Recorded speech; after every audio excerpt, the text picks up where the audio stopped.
Archaeologists in the Tehuacán Valley confirmed it. Charred chili seeds dating back 9,000 years, older than writing. Little did those farmers know, they were cultivating the fruit that would one day rewrite the taste of empires. For centuries, this small burning pod was considered sacred fire, guarded by priests, offered to gods, traded like gold. And what happened next changed civilization. In barely 100 years, this Mesoamerican fruit crossed every ocean on Earth. It entered every kitchen, rewired the palate of humanity. But here's the thing. This fire should never have escaped. To understand why, you must first understand the pepper. The genus is called capsicum, unrelated to black pepper. It is not a spice in the botanical sense. It is a fruit, a hollow lantern of seeds wrapped in flesh, loaded with a molecule so strange that biologists still argue about its purpose today. That molecule is capsaicin. Colorless, odorless, almost tasteless. And yet it can bring a grown adult to tears. Capsaicin is not a flavor. It is a chemical weapon, evolved by the plant as a deterrent against mammals.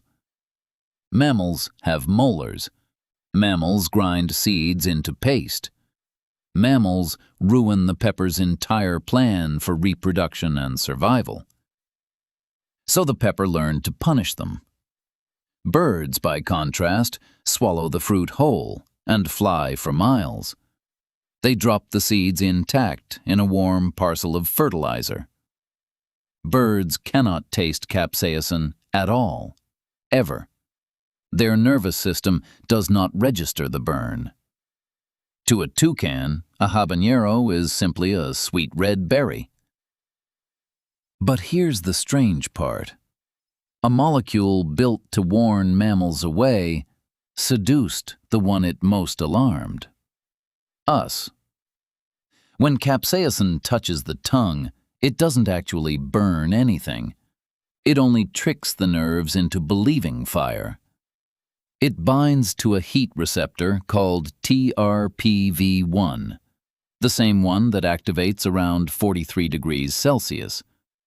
Your brain receives an emergency signal screaming fire, floods the body with endorphins, and drives blood to the skin. It releases the same chemistry as running from a predator, and somewhere inside that panic, humans discovered pleasure. A pain that we crave.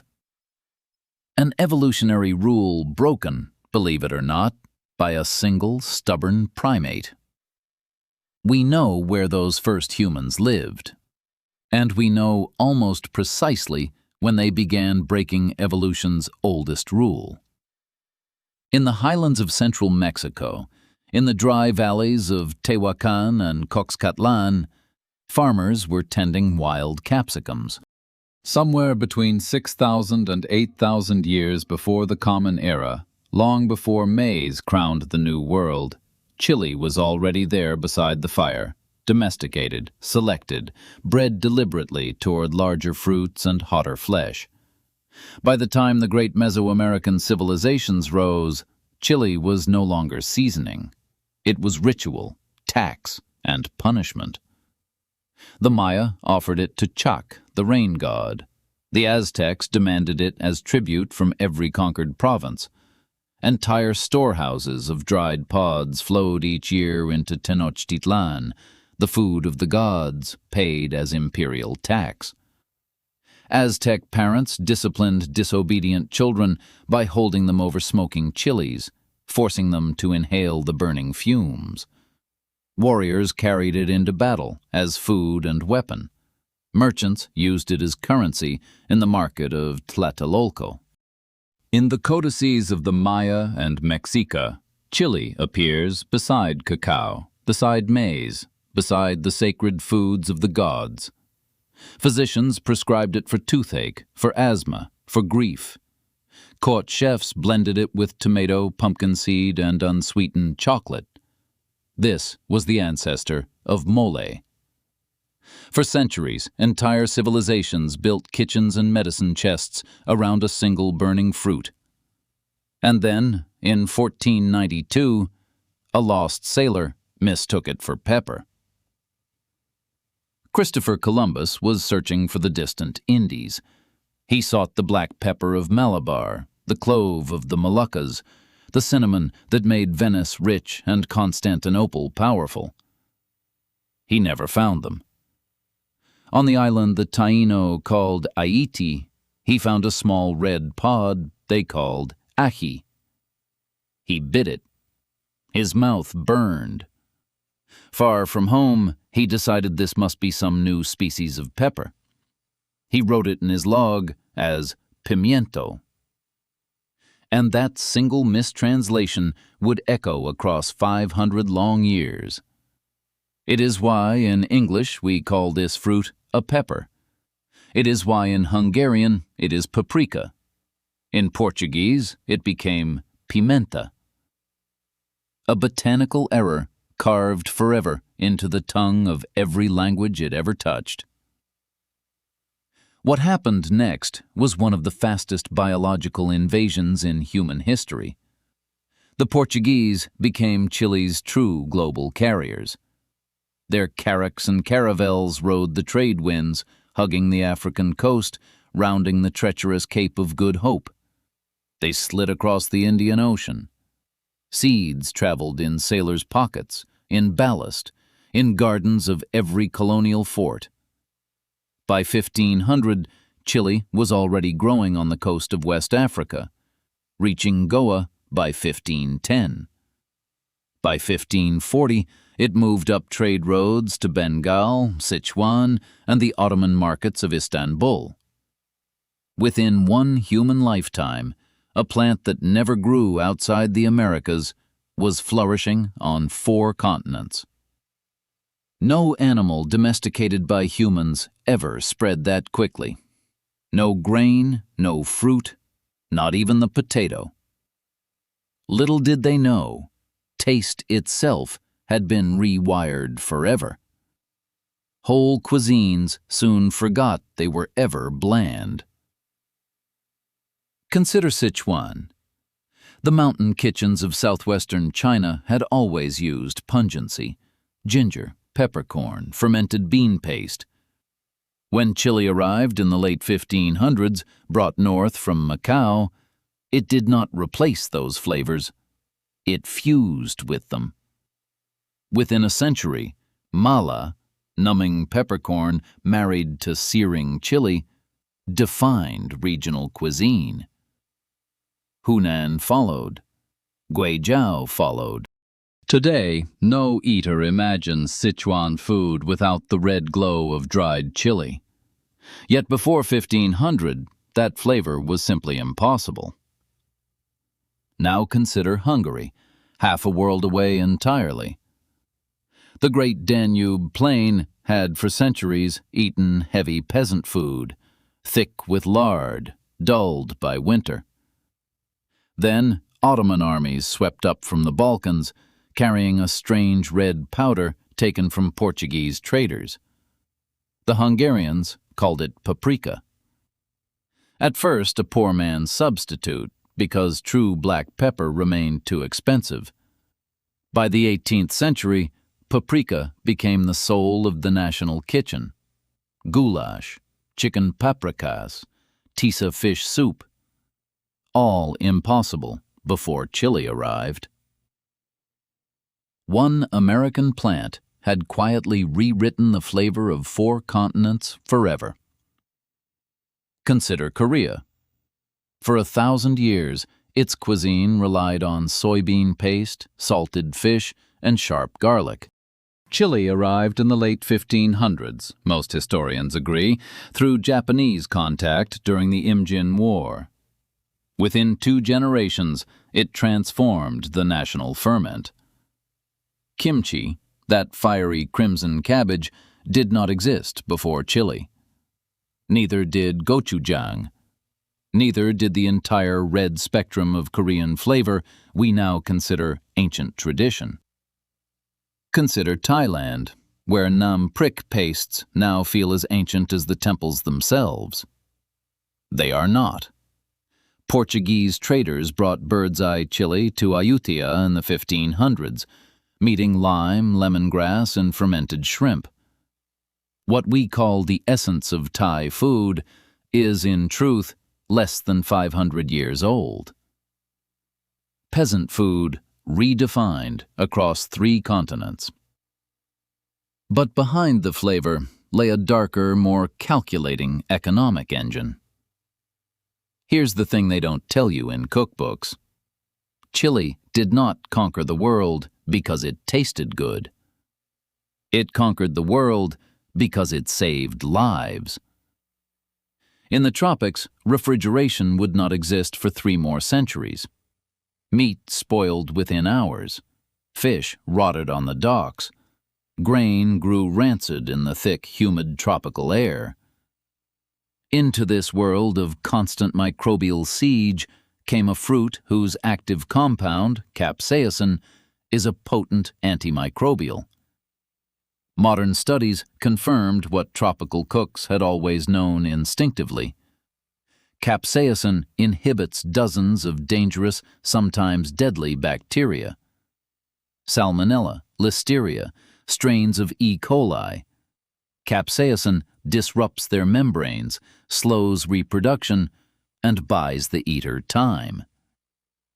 That is why the hottest cuisines in the world map almost perfectly onto the planet's hottest climates. Mexico, India, Thailand, Ethiopia, Sichuan. It is not coincidence at all. It is survival itself. In a world without ice, a heavily spiced stew was simply a safer stew for any hungry family. A dish that fiercely burned the tongue also burned the dangerous pathogens hiding inside spoiling grain and meat. For centuries, the peasant who ate chili with every meal was likelier to see the very next harvest. Chili also stretched the pot. A single fiery pepper could transform plain rice into deeply craveable food. It masked the flavor of meat past its prime and disguised the bitterness of grim famine flour. For the poorest families in the poorest villages, chili was not luxury. It was medicine and mercy. Here is the thing. Chili spread because it saved lives.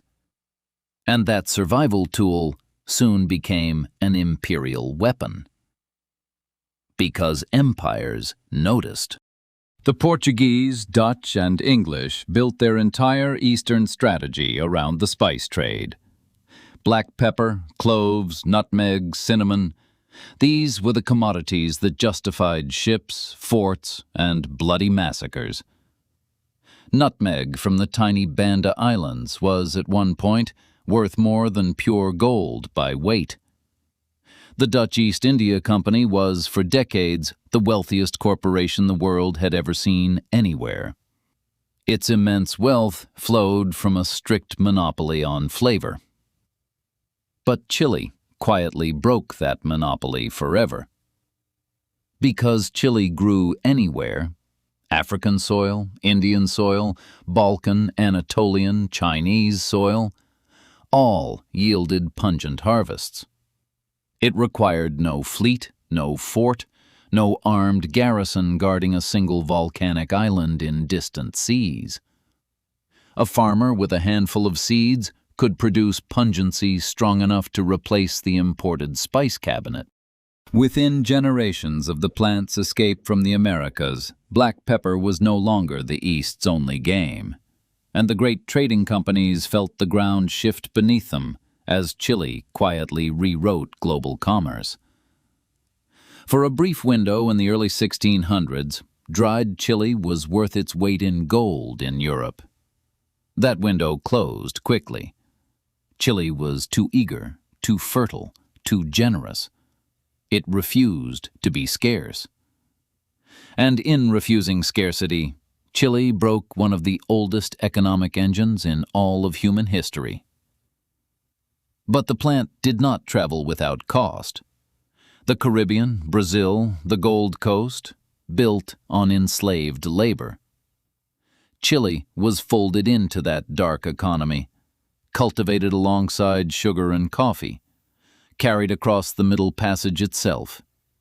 It rode in the memories and pockets of the enslaved themselves, a seed of home smuggled through hell.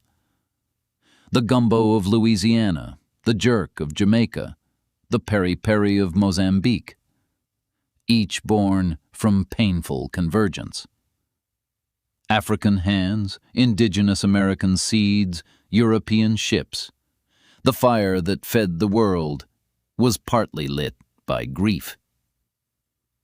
Then came the harvest that ended in blood. 1857.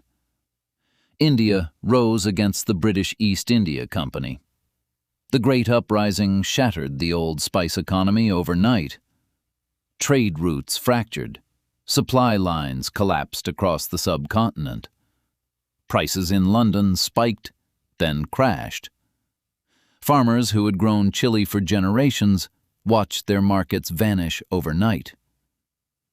Out of that chaos, a new imperial structure would rise, and with it, the modern industrial spice trade. Halfway across the world, another war produced another chili empire. Louisiana, 1868, after the American Civil War. The war had left the plantations of the Mississippi Delta in absolute ruin. A former banker was quietly exiled. Edmund McIlhenny, on Avery Island, was given a handful of Mexican pepper seeds by a returning soldier. He planted them in salty island soil, fermented the mash with vinegar and rock salt, then aged oak. He sold the first bottles of what he called Tabasco sauce for $1 apiece, in cologne bottles, because no one yet made bottles for hot sauce. Within 20 years, Tabasco reached London and Shanghai tables. A single condiment, born from the ashes of war, quietly globalized the entire American palate forever. In Mexico itself, the revolution that began in 1910 burned across the chili heartland regions. Puebla, Oaxaca, Veracruz, the very regions that had domesticated the plant 9,000 years earlier, now watched their fields become battlefields. Yet in kitchens, women still stirred the great slow mole sauces. That had survived every conquest, every empire, every collapse. The fire-burning peasants and kings also fed them. From that ruin rose a billion-dollar modern obsession. Something strange began happening in the late 20th century. The chili, which had spent 500 years quietly settling into every cuisine on Earth, became a cult. In 1980, a Vietnamese refugee named David Tran began bottling a garlicky red sauce in Los Angeles. He put a rooster on the label, his zodiac sign. He called it Sriracha. He barely advertised. Within 30 years, his company sold more than $150 million of hot sauce every year. The rooster bottle became an icon from Reykjavik to Riyadh. Subscribe for weekly videos on food history. Behind Sriracha came a global boom. Hot sauce sales in the United States alone crossed the billion-dollar mark. Craft producers multiplied by the thousand. A Scoville arms race began, chasing ever higher heat, breeding unnatural new cultivars. The Boot Jolokia, the Trinidad Scorpion, the Carolina Reaper held the world record above 1.6 million Scoville, roughly 400 times hotter than a jalapeno. Then Pepper X surpassed it. The race continues even now. But chili's modern life is not only culinary. Capsaicin now sits inside pain relief patches for arthritis sufferers everywhere. It blocks the very nerve signals it once used to punish mammals. It's the active ingredient in pepper spray, carried by police and private citizens on every continent. It's being studied for cancer, weight loss, cardiovascular protection. Preliminary research suggests regular chili consumption is associated with lower mortality from heart disease across populations worldwide. The fruit that once threatened the eater now, quietly, protects him. And this changed everything for medicine. The global chili market today is worth well over $20 billion per year, and it's rising fast. India alone produces more than 1/3 of the world's supply.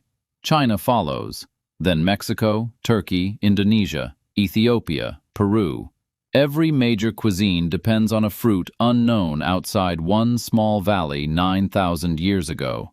Believe it or not, it hides in your kitchen right now, in the paprika sprinkled on your morning egg, in the crushed red flakes on your pizza, in the sriracha bottle beside your steaming bowl of ramen, in the cayenne in your chocolate, in the black pepper substitute grandmother reached for when spice grew expensive.